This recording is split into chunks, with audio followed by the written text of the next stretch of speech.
And we are live. This is the Wrap It Up on Blast Raps post-game show. As always, my name is Sheldon Alexander, and this episode of Wrap It Up is brought to you by Clean Cuts Barbershop, 2013 Danforth Avenue in the East End of Toronto. Clean Cuts, the multicultural barbers that will always keep you fresh for any and all occasions. So go see Skip and the crew, and as a wise man once said, tell them that I sent ya. Check them out on Instagram at Clean Cuts Toronto or give them a call 416-917-4833 to book your appointments now. Wrap it up, fans. What is really good? My name is Sheldon Alexander. Thank you guys, as always, for tuning into this, the Wrap It Up podcast, as your Toronto Raptors are winners. Big winners are your Toronto Raptors as they, avenge their first loss in the bubble. People were a little fired up about that loss after the Raps did not look good against the Boston Celtics, but they turned things around and they were able to figure some things out.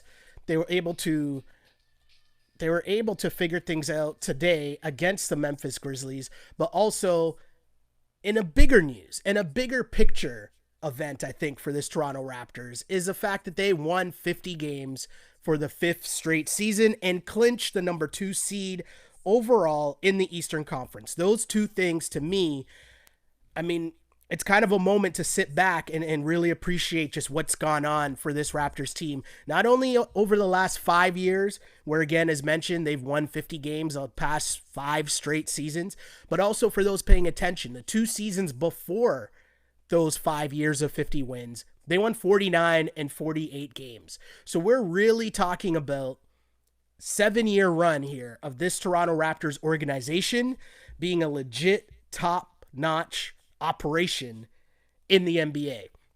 So again, thank you guys for tuning in. This is the Wrap It Up podcast. As mentioned, my name is Sheldon Alexander, and thank you for everyone that is tuning in live right now, whether you are on Instagram, whether you are on Twitter, whether you're on Facebook, whether you are on, what else we got? YouTube, the YouTube people. Either way, wherever you are watching this live stream or listening to this live stream right now, we really appreciate you guys for tuning in as you do after each and every Toronto Raptors game.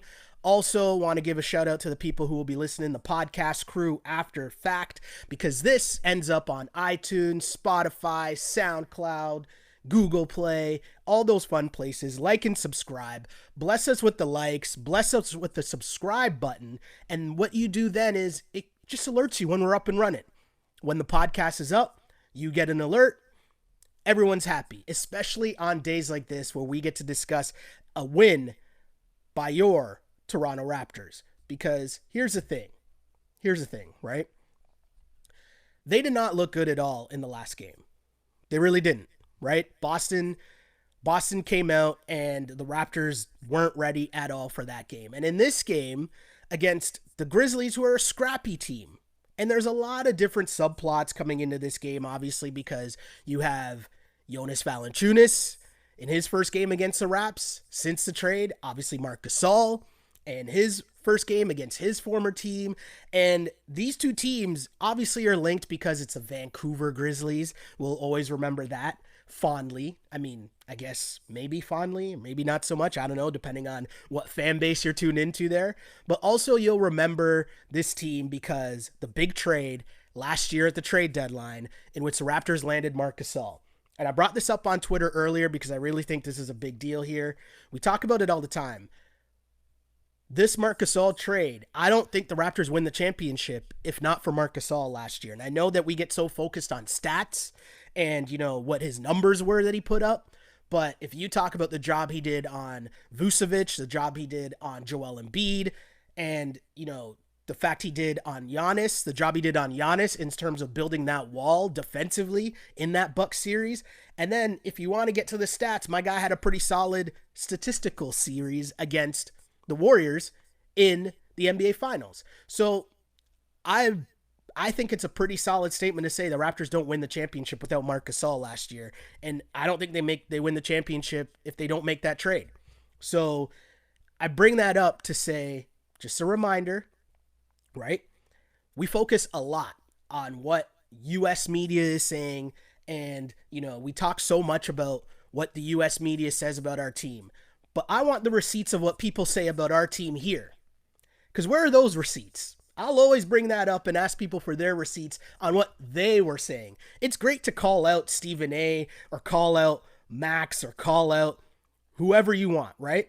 But to me, I'm more interested in what are the receipts of what we were saying. And I know we were here and I was, we were talking a lot about Marc Gasol and just what he meant to the Raptors offense and the ball movement and the defense and the fact that he was just a grown up.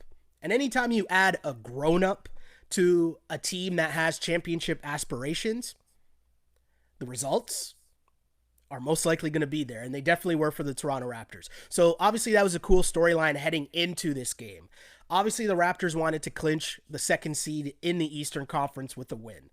But they also wanted to avenge just a poor effort in their last game against the Boston Celtics. And if you think about what the Raptors did to start this game, it was kind of worrisome. No, it was kind of worrisome early. And it was a tale of the first half was a tale of two quarters. First half, Raptors struggled. They got out of the gate horribly, missing their first 4 shots, all of them from 3, 1 of 8 to start the game, 0 of 6 from 3 to start the game, and the Grizz got out to a good run. And Nurse did a good job, switched things up, gets to his bench. Norm and Serge came out, and they gave the Raptors energy. It was kind of it was the first really good sign of trends that you kind of want to see changed that happened in the bubble so far, meaning you weren't really getting solid minutes from the bench or getting the spark from your bench that you're supposed to be getting. And in this game, Norm and Serge came in right away, 7-0 run for the Raps with the 5-man lineup of Kyle, Fred, Norm, Pascal, and Serge. And that's just a faster lineup. And especially with Norm in there over OG at this point, Norm is just another guy who can give you a little bit more offensively. He can create off the dribble. It's not just, I'm going to shoot the open 3 or whatever. Norm can up fake, drive to the cup, finish with either hand.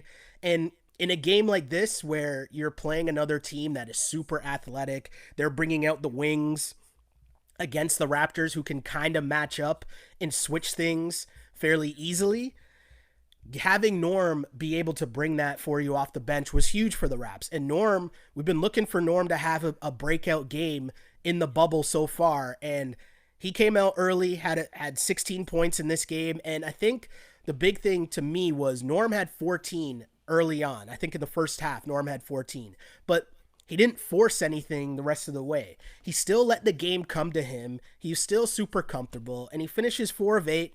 7 of 7 from the line, so he's getting to the free throw line. Those things are huge for Norman Powell, letting the game come to him. It's the quote-unquote new norm that we've seen this season where my guy is just under control. He's not forcing things too much, and we saw that for the majority of the season, and so it was good to finally see it now in the bubble as the Raptors get back to their winning ways and seeing this team look like the team that we've seen for the most part throughout this NBA season. So, as mentioned, Raps get to their bench. They start putting in work. 9-0 run to get back into the game. And for the Grizz, I mean, it was kind of weird, and I don't mean to disrespect dude, but Grayson Allen was putting in work for the Grizzlies. And, hey, I can't say I've been watching enough Grizzlies basketball to know how good of an impact or how big of an impact Grayson Allen has been making. But I just remember Grayson Allen as being the annoying kid on Duke. And I didn't know what to expect from him in the NBA, but he's been contributing for this Grizzlies team. And he contributed in a big way for them in this game against the Raptors, where after the Grizzlies lost Jaren Jackson Jr., you need scoring to come from other places. It can't just be solely on Ja. And got to give credit to Grayson Allen, and he put up a 20 spot in this game. And really early on, it was him and Ja that was keeping things close for the Grizzlies.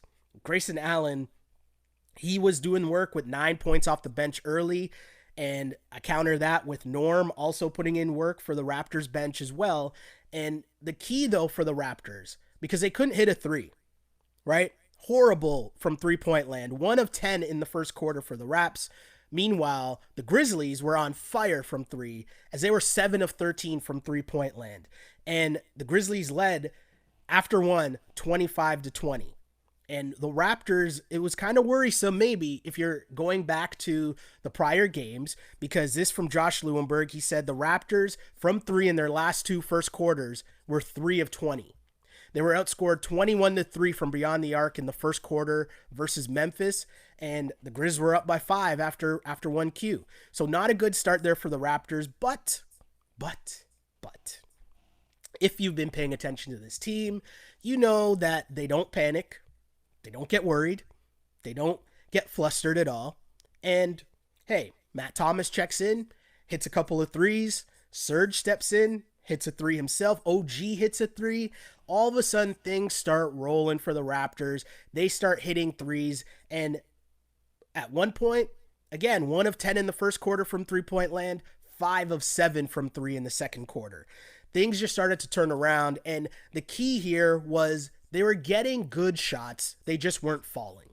And that's really the reason why there's no need to panic if you're a Raptors fan, because at the end of the day, you got to realize that when you're cooking like that and you're getting open shots, eventually the shots are going to fall, right? You trust in your game. You trust in the fact that you trust the work that you put in, and the ball movement that they put in on a consistent basis. If you're the Toronto Raptors, a ball movement that they consistently put in, that leads you to believe, that tells you that those shots are going to fall eventually. You're not going to miss all those shots for the whole game. I mean, especially after you just did that against Boston.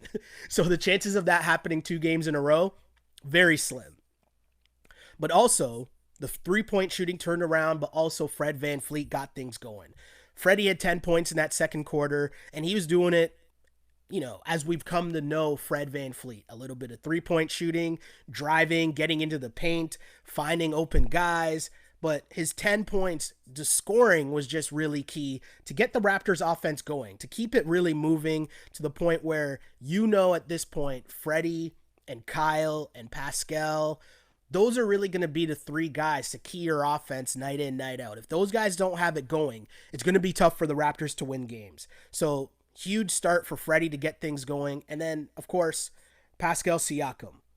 Got to mention Pascal here because Pascal, there's a lot of talk about how Pascal's game has looked so far in the bubble, and a lot of talk about whether he's forcing shots, about, how is he fitting into the offense as it came back, because it was a lot of Kyle and it was a lot of Fred so far for the Raps in this bubble. Pascal Siakam's shooting numbers have been okay, but just not the shooting numbers that we were used to throughout the season. So to have this game where Pascal Siakam comes out with 26 points on 9 of 16 shooting, 4 of 9 from 3, it was just huge to see that happen. And I think if you're a Raptors fan, I talked about this in the Boston game, you kind of expect them to come out in this game and have that offensive production, right? You expect Pascal to come out against a team like Memphis and bounce back after a tough game against Boston, where he only had 11 points in that game and shot 5 of 15, 1 of 5 from 3. Now, I've been saying we're talking about superstar levels, and as you go up in the levels, the thing that really makes your status solidified is consistency. So it's great to see Pascal come out and have that good game now against the Grizz, but there's a team called the Milwaukee Bucks on deck on the second night of a back-to-back. And if you're Raptors fans heading into the playoffs, you want to see how he's going to do in that big boy game against the Bucks. I'll get to the Bucks a little later on because I want to talk a bit about that and just kind of what the mindset is going into that game against the Milwaukee Bucks on the second night of a back-to-back in the bubble, when first seed for the Bucks is already clinched, second seed for the Raptors is already clinched. So I'll ask you guys, what should the mentality be? Should it be to go out and try to win that game? Or should it be to kind of take it easy, not show too much, and whatever happens, happens? I'll ask that question, and we'll circle back to that later on. Again, if you don't know, if you're new to the pod, we are super interactive. That's the main purpose of this. That's why we do this live. You can hit us up whichever place is easiest for you, whether that is on Twitter, Instagram, YouTube, Facebook, wherever you're reading this conversation. Add in your comments there. I ask the questions, and later on in the pod, We circle back and we take your comments. Why? Because we are the only live and interactive Toronto Raptors post-game show there is. And this show's about you, so of course, want to hear your comments and questions. So again, let me know what you think about the Bucks game, and we'll answer those questions later on.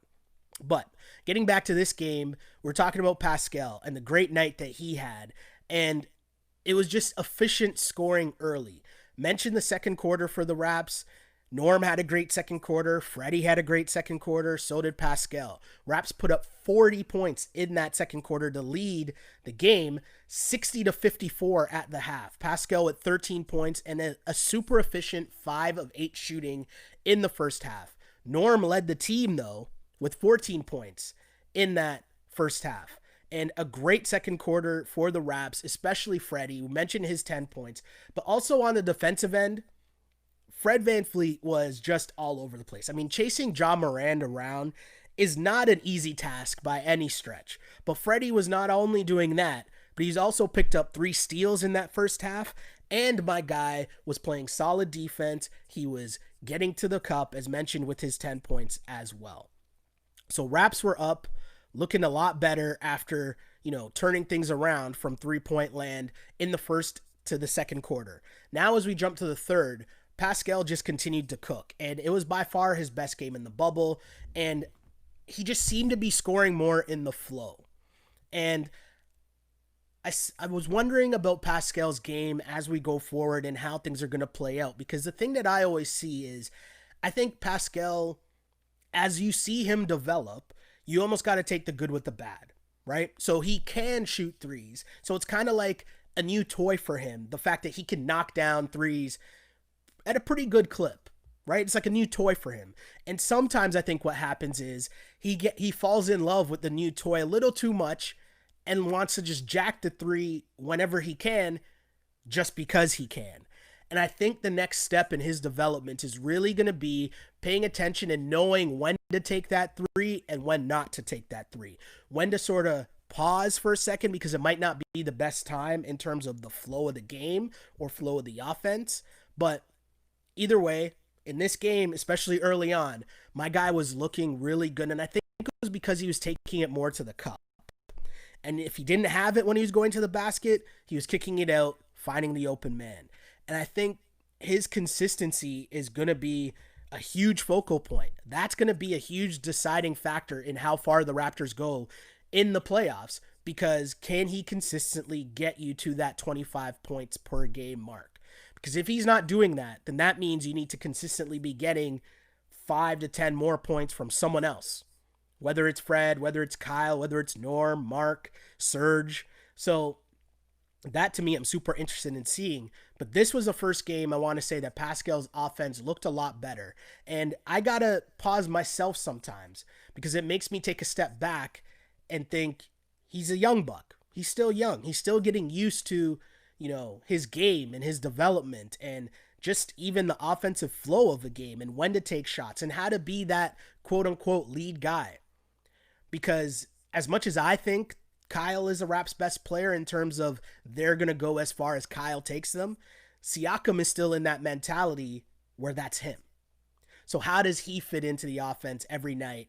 Not only just in games like this against Memphis, but against the Celtics in a big game or against the Bucks coming up Monday night in a very big game.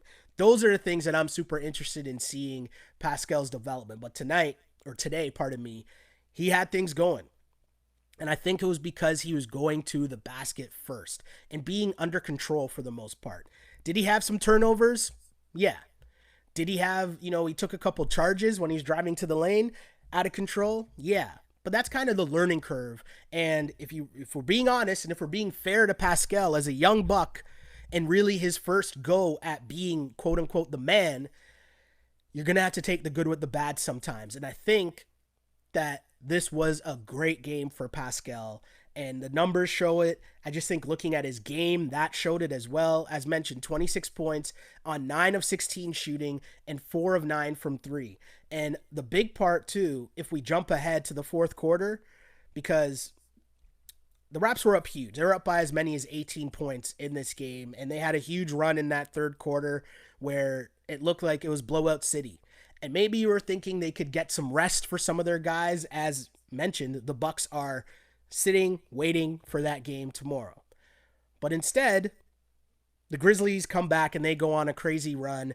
Grayson Allen, again, he was putting in work for them. Brandon Clark looked really good for the Grizz as well. Shouts to the Grizz for having two Canadians that put in work on their squad as well, between Brandon Clark and as well Dylan Brooks. Two Canadians. It's just great to see. Brandon Clark with 16 and 9 in this game. Great minutes in the second half. Efficient 6 of 10 shooting. Mentioned as well Dylan Brooks, who had 25 points. Wasn't really that efficient shooting wise early on, but came on strong at the end in that comeback for the Grizz that saw them cut the lead all the way to 4.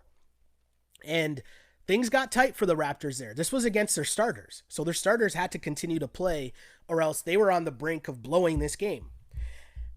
But the big thing I've been stressing from the start of the season that I'm most interested in paying attention to what the Toronto Raptors do for this entire regular season is what do you do in winning time?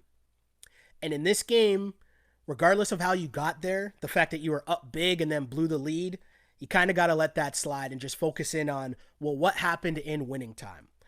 And again, it was Kyle Lowry who was trying to lead the way, and they were struggling offensively. In fact, the Raptors couldn't even get a good look as the lead got cut to 5 after Grayson Allen makes a great play. The Raptors lead was cut. They had 7 turnovers in the fourth. And as that kept happening, Freddie had a tough possession where he tried to get a shot off, but the 24-second shot clock went off before Freddie was able to get the ball out of his hands. But the Raptors went 4 minutes in that fourth quarter, 4 full minutes without a field goal. And it was part of a 19-4 Grizzlies run. And you're looking around thinking, okay, well, who's going to make the plays for the Raps? And as much as I said I didn't like Pascal just jacking up the threes, he came up with 2 massive threes to ice the win for the Toronto Raptors because things were getting tough. Things were getting tight. Didn't know where things were going. And even when Pascal hit the threes, it was still only making it a 2-possession game. So this game was still super close. But got to give credit where credit's due. Pascal not being afraid to take the big shots. And it's one thing for me to say, hey, I don't really know if I like him just jacking up threes whenever he can just because he's open. I got to give credit where credit's due and maybe look at the silver lining. My guy's not afraid. And that's a big part of being a superstar in this league. Not being afraid of the moment, not being afraid to take and make big shots. And we saw that from Pascal today. Those 2 big threes, got to give him credit for that, definitely. And there's some, even with that said, Clark hit a dunk, got a huge dunk to cut the lead back to 4. And there's a weird play where Kyle got called for an offensive foul.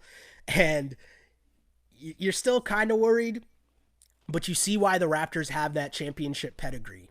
Because at the end of the day, defense wins championships. So after the tough call, Kyle's mad, Kyle's frustrated, Nick Nurse is probably upset too. But what happens at the other end of the floor? Fred VanVleet comes up with a huge steal, and then the Raptors offense, and I talk about all the time in terms of why this team will win or how they will need to win, it's turning defense into offense and getting out in transition to get easy buckets.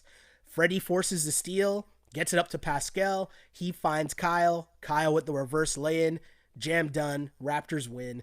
Kyle's talking smack to everybody involved, whether it's the refs, whoever's involved. Kyle's talking smack, and you just love to see it. A great win for the Raptors. And again, the important factor, when it matters most, they came up with the defensive turnover to solidify the win. Raptors win, Raptors win, Raptors win. 108-99. And, mention the refs there. Tough call on Kyle, but there's also a pretty crazy call earlier on in the game as well, where Serge comes over, makes a huge block, right? The refs call a foul. Serge argues said call, gets called for a technical foul. So Nick Nurse decides he's going to challenge the foul call. The refs review the play, and they see that Serge didn't foul him. It was a clean block, so the call is reversed, but Serge still gets a tech. I always shout out Bill Simmons for one of his funny, just theories he would always have. And one of them is that every company should have a VP of common sense. They're there, they're around, but when you're having certain conversations, you just bring in the VP of common sense who isn't so closely directly tied to the moment, but they're able to say, wait a second, that doesn't make any sense. This was a perfect example of the VP of common sense being needed because the VP of common sense would say, wait a second. So you give a guy a technical for arguing a call that he was right about and you as the referee were wrong about. You can't still give the man a tech. That doesn't make any sense at all. But hey, as mentioned, hey, the refs were just off for 5 months as well. So maybe they're working their way back into regular season form and hopefully they get their ish together by the time the playoffs come around. That's me trying to be positive there. But again, Raptors win, come up with a huge victory as they clinch second place, the second seed in the Eastern Conference, and they also clinch their 5th straight season of at least 50 wins, which is a huge, huge feat in the NBA where it's difficult to sustain long-term success, and especially on a team like the Raptors where, it's tough to get free agents. Obviously, we know it's tough to draft, but the Raptors have proven an ability to draft and build the foundation. And you got to give a man like Dwayne Casey a lot of credit for that because he was involved in a lot of that, changing the culture and the narrative of this team. It seems funny now, but if you think back to that pound the rock, Dwayne Casey mentality and enforcing a defensive mentality of grinding out games and grinding out wins and coming out with that same focus to and attention to detail and playing with the force night in, night out, a lot of that residue still remains from Dwayne Casey. So it's great to see the Toronto Raptors in the position where they are now as one of the legit franchises in the NBA. And of course, as the shirt reads, I don't know if you can see it if you're watching the video, if you're reading this, we still champs. If you want one of these shirts, don't worry, they're coming soon. Hit me up in the DMs. We got them coming for sure. I'm sure the people know. We'll have more. Don't worry. Stick to the feeds. You'll see when the shirts are out for sure. Got those coming. But as mentioned, this is the Wrap It Up podcast where we are super interactive. So we want to hear from you. We got people on Instagram Live. We got people on Twitter. We got people on Facebook Live. We got people on YouTube. So now I'm going to try to bounce around in something we like to call the Ask on Blast segment where I just take your comments and questions in all the feeds. And I'm scrolling up here. Glow Girl Smile answers a question. I asked about the Bucks. What do you do against the Bucks tomorrow? Are you coming out with your full arsenal, or are you gonna try to keep some stuff in the tuck? If you're Nick Nurse, not showing the full bag of what you got. So Glow Girl Smile says, "Yep, Bucks game is not so worrisome since Nurse won't be giving out too much of their secrets." Diversified Youth says he won't be giving out any secrets, which Nick Nurse. It's interesting, but I kind of agree. I kind of think that's going to be the mentality. We've already seen the Bucks have a couple games where they've thrown out Giannis in the first half and then sit him in the second half. So makes you wonder what's going to happen in tomorrow's game.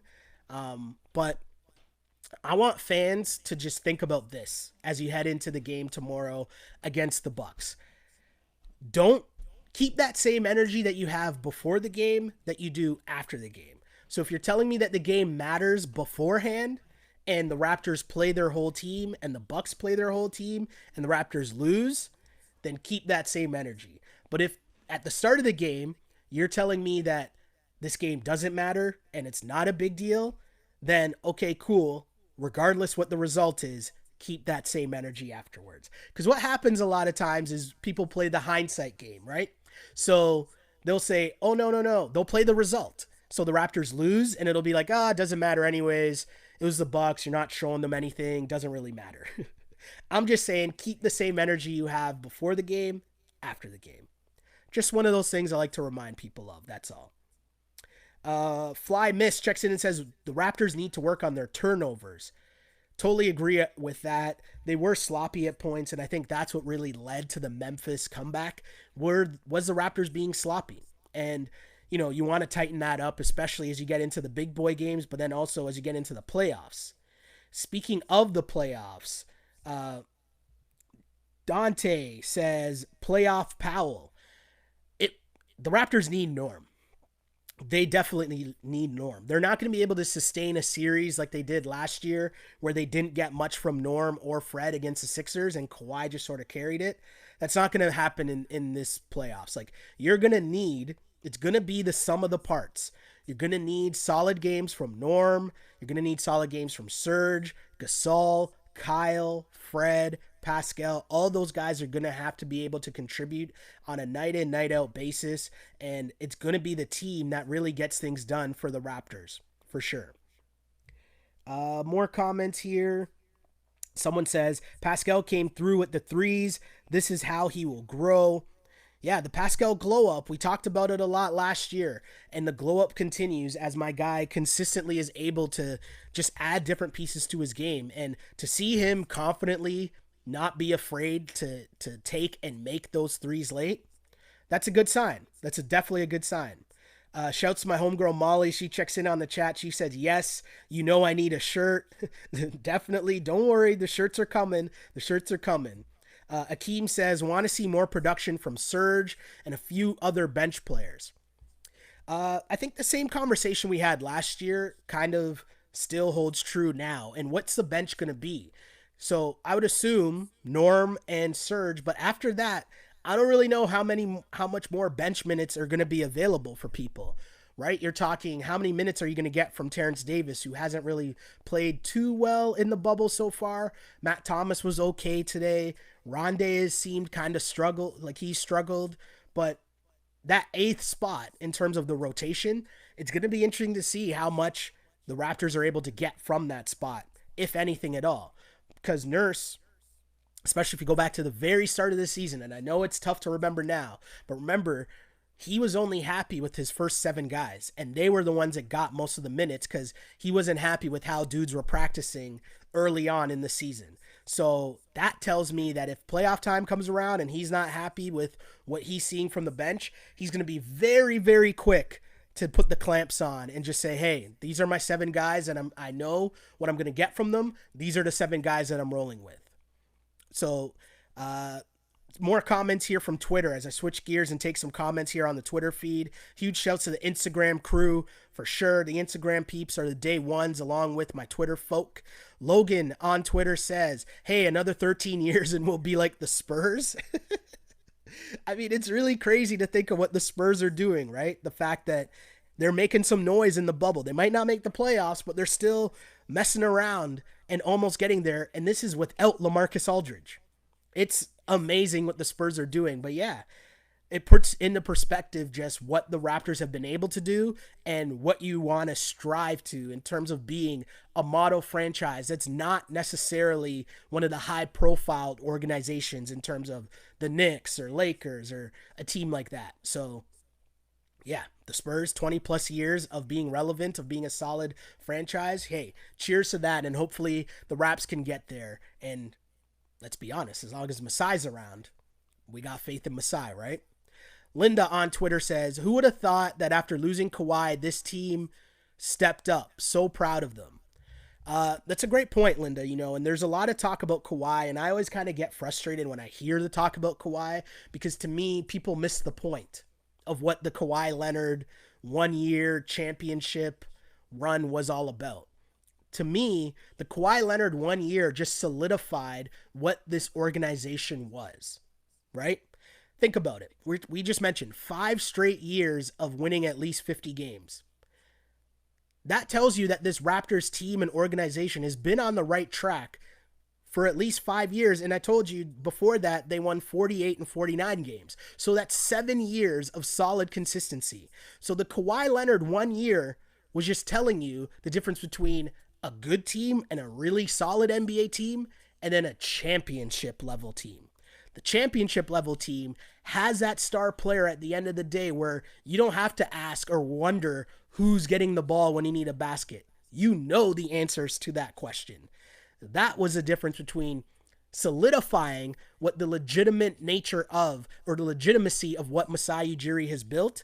The difference in adding Kawhi Leonard was taking them that next notch above where, hell yeah, they're a championship level squad. And now when Kawhi's gone, you still see the residue of what Dwayne Casey was building 7 years ago. You still see that defensive mentality, that grind it out on defense. No matter what's going on, we're going to figure out a way to stay in this game and get dubs. And now, as you head into the playoffs, you're asking the questions, okay, well, who's going to be that dude for the Raptors when they need points? And I bring this up as a reminder because as much as people want to I think what happens a lot is people downplay Kawhi and say, oh, well, see, this just proves that, the rest of the team was really good. It's like, no. We knew the rest of the team was good. We knew that even the DeMar Raptors were good. The problem with the DeMar Raptors was that when they saw mans like LeBron and the moment got big, they didn't have a guy to answer or counter that. So again, that's what the Kawhi Leonard one season experiment was. Having that one dude that at the end, don't worry, I got it. Now that Kawhi's gone, the foundation that you've been laying for 7 years remains, and that's why you see a team that is still successful, that is still, championship level, able to make a run in the playoffs because the foundation has been there. You play defense, you play as a team, and you work together, and you're able to get wins. So, hey, maybe we shouldn't be surprised at the Raps. Like I said earlier on at the beginning of the season, I remember everyone was crushing me because I said I thought the Raptors would finish somewhere between, I said 5, 6, 7, or 8. That's where I thought the Raptors preseason, right? Preseason, that's where I thought the Raptors would finish. And I bring that up because first off, I always imply that I don't duck the smoke of whatever my predictions are. I firmly stand behind and will say what my predictions are ahead of time because I keep receipts, right? I'm not afraid of the receipts. So I thought the Raptors would still be a solid playoff team. Did I expect them to still be second in the East? No. But I also want to see the people that did think they would finish second in the East, right? Because if you tell me that you thought the Raptors, because here's what I thought. The reason why I thought they would be in that spot was because obviously you're losing Kawhi, but also they have an older team. They were relying a lot on vets. And so I thought injuries would play a big role in what would happen to them this season. And they had injuries. They just were able to handle the injuries way better than I thought. So if you're one of the people who watched this team and could have predicted that even going through all those injuries, they would still be able to maintain and be second, hey, more power to you. I give you all the praise. I just want people to keep their receipts. That's all I'm saying. K2's Garnett, who always gets at me on Instagram, says, LOL Sheldon with the 7th place prediction. See, that's what I'm talking about. It's okay. I'm all good. I keep the receipts. And I love that you guys also hold me accountable because I'd expect nothing else. I'd expect nothing less. So here we are. Raptors still a legitimate organization, still doing work, and we're building here the platform that is the Wrap It Up podcast to be here to talk about the good times and just continue this championship run because this is a big deal. The fact that they are here as legitimate contenders to make it back to the finals the next year, that's huge. But let me get to some more comments there. Apologies for the rant there. Apologies, but it happens sometimes. Get fired up. Craig says, Iceman was hitting threes in the second. When the starters saw that, they thought, that boy ain't getting my minutes. And they started playing better. I like that. That's funny. Well played. Well played. Well played. Sanjay says, do you think Kyle Lowry will have less pressure on him in the playoffs because there's no crowd? No. Kyle Lowry is a guy, if you remember a lot, he's the one that comes out on the road when the crowd is getting on him.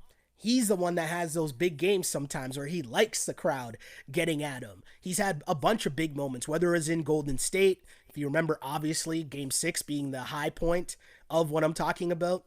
But also just think to the Philly series. He had some big games on the road. And you remember Kyle hitting big shots and then he's turning and talking trash to the crowd.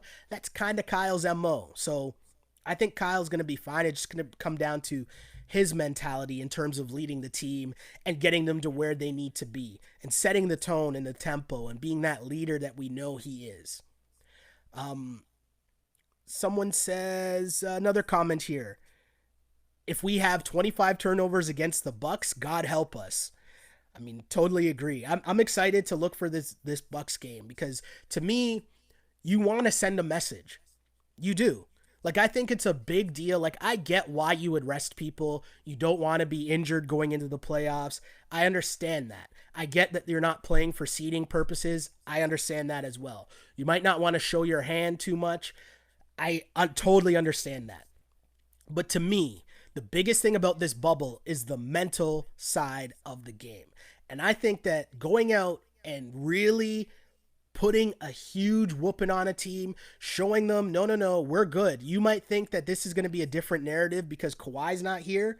No, no, no. We're ready for you. We got something for you. You can still save some of your secrets in the tuck and still come out and play your starters and try to win the game tomorrow.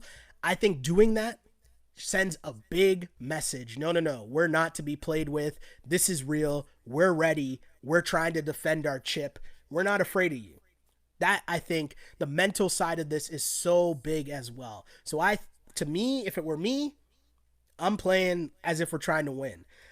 I'm not trying to half step. I'm not playing my guys the first half and then playing my bench. No, no, no, no, no, no, no. Save that for the next game. Heck, if they wanted to rest, they should have blown out the Grizzlies like they were on pace to do, and then you could have gotten your rest. But against the Bucks, no. There's things that I want to see. There's things that I want to know. There's matchups I want to see if they work well. How are you going to play against the Lopez twins in the middle? How are you going to guard Giannis with the primary defender this time? Is OG going to be able to do that?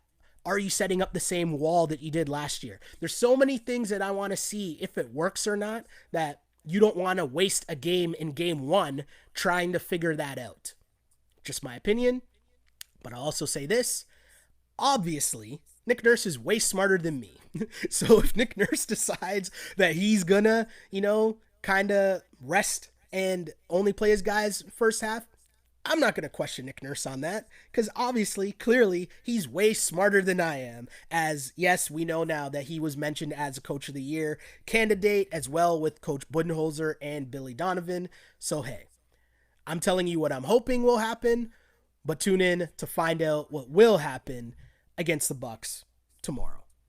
More comments here, though. I think the Raps should play their bench a lot more tomorrow against the Bucks. More Boucher. All right, that's from Susan. Yeah, I mean, Chris Boucher is just fun to watch. I know Q is also a huge fan of Chris Boucher, so I'm not mad at Chris Boucher minutes. And hey, there could be a series, and maybe it's against Giannis even, where you need Boucher minutes because Gasol or Serge get in foul trouble. So you might need those minutes from Boucher just to get some fouls on Giannis, right? So I could see that side of it. Raptors fan 07 says, can we talk about the Raptors turnover since the start of the seeding games? Should we be concerned now? I'm going to say no, because the thing to remember is they're still working their way back into this. They're still working their way back into things. You're going to go 5 months without playing competitive games into all of a sudden playing against legitimate teams again.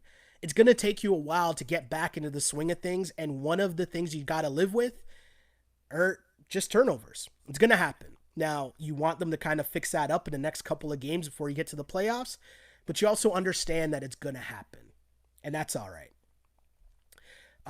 Someone asking to talk about the Surge technical. We did that already. Let me try to get to the YouTube page here, see what people are saying over there. And yeah, I'm really going to try to get to comments from wherever people are at in our watching the live stream, because again, this is the Wrap It Up podcast where we try to be live and interactive. So I'm going to continue to do that and take the comments and questions. As I go over to YouTube, Austin says first quarter turnovers went good today, but besides that, an amazing game. Yeah, first quarter was bad, turnovers weren't good, but yeah, other than that, Raps were okay. Austin also says, well, what you said was we would be 5 to 8 seed in the East and we just clinched second. Totally true, man. Nothing wrong with that. Hey, as I said, I ask for people's receipts all the time. So obviously I'm not afraid of my own receipts. I will firmly bring up what I said the Raps would do at the start of the season. I'm asking for everyone else to do the same in terms of people who we are calling analysts with what their predictions are and what's going to happen, and also a reasoning as to why, other than just being, obviously a fan and you want to see them do really well, right? But there's a difference to that, right?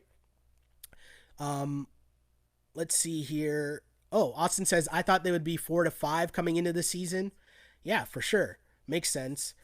Carl on YouTube says Rondé doesn't look happy sitting on the bench.